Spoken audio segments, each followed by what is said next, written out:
മിണ്ടാപ്രാണിയോട് മഹാക്രൂരത. പോത്തിനെ വഴിയരികിൽ കൂച്ചിക്കെട്ടിയ നിലയിൽ. തൊടുപുഴ ഊന്നുകൽ റൂട്ടിൽ കലൂർ കപ്സി ബാങ്കിനും അയ്യപ്പൻകുട്ടി കവലയ്ക്കും ഇടയിലാണ് സംഭവം.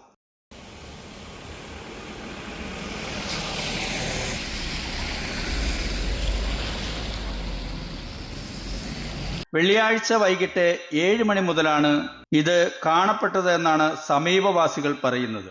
ചേട്ടാ, ഇത് എന്നാ ഇത് കിടക്കാൻ തുടങ്ങി? ഇത് എന്നാ സംഭവം? ഇത് ഇന്നലെ വൈകുന്നേരം ഒരു 7 മണിയായപ്പോൾ ഞാൻ കല്ലൂർക്ക് വന്നു കഴിഞ്ഞപ്പോൾ ഇവിടെ ഒരു വണ്ടിയെ നിർത്തി കുറേ ആൾക്കാർ നിൽക്കുന്നുണ്ടായിരുന്നു. ഈ പോത്ത് ഇവിടെ കിടക്കുകയും ചെയ്യുന്നുണ്ടായിരുന്നു. ഇന്ന് രാവിലെ വളരെ അവശ നിലയിൽ ഈ പോത്തിനെ ഇവിടെ കിടക്കുമെന്നും പറഞ്ഞു കഴിഞ്ഞപ്പോൾ ഞാൻ വന്ന് നോക്കി കഴിഞ്ഞപ്പോൾ ഈ പോത്ത് വളരെ അവശ നിലയിലായിരുന്നു അന്നേരം കിടന്നത്.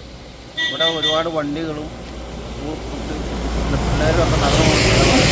ഈ പോത്തിനെ ആരുടെയാണെന്ന് അറിയാൻ പാടില്ല. ഇവർ ഇതിനെ അയച്ചിട്ടുമില്ല, കൊണ്ടുപോയിട്ടുമില്ല. ഇന്നലെ വൈകുന്നേരം ഒരു 7 മണിക്ക് ഞാൻ കണ്ടതാണ്. അപ്പോൾ ഇന്ന് പകൽ മൊത്തം ഇങ്ങനെ കിടക്കുമായിരുന്നു? ഇവിടെ ഇങ്ങനെ പകൽ മുഴുവൻ ഈ സമയത്ത് ഇവിടെ കിടക്കുമായിരുന്നു. തൊട്ട് മുമ്പ് ഇവിടുത്തെ മഴയല്ല ഇത് നനഞ്ഞു. ഇതിന് വെള്ളവും കൊടുത്തിട്ടില്ല, ഒന്നുമില്ല. ഒരു മിണ്ടാപ്രാണിയല്ലേ ഒന്നുമില്ല. ഇത് എത്രയും പെട്ടെന്ന് ഇന്ന് പകൽ മുഴുവനും വെയിലത്തും വൈകിട്ട് പെയ്ത മഴയത്തും മിണ്ടാപ്രാണിയെ കൂച്ചിക്കെട്ടിയ നിലയിൽ കിടക്കുന്നത്. തിരക്കേറിയ റൂട്ടിൽ 100 കണക്കിന് വാഹനം പോകുന്ന ഇവിടെ പോത്ത് ഭയന്ന് വിറച്ചാണ് കിടക്കുന്നത്. ഈ ക്രൂരത കാണിച്ചത് ആരെന്ന് ഇനിയും വ്യക്തമല്ല. മനസാക്ഷിയുള്ള ആർക്കും കണ്ടു നിൽക്കാൻ കഴിയില്ല. ഇവിടെയാണ് മൃഗസ്നേഹികളും അധികൃതരും ജനസമൂഹവും ഉണർന്നു പ്രവർത്തിക്കേണ്ടത്. News desk, Kaloor.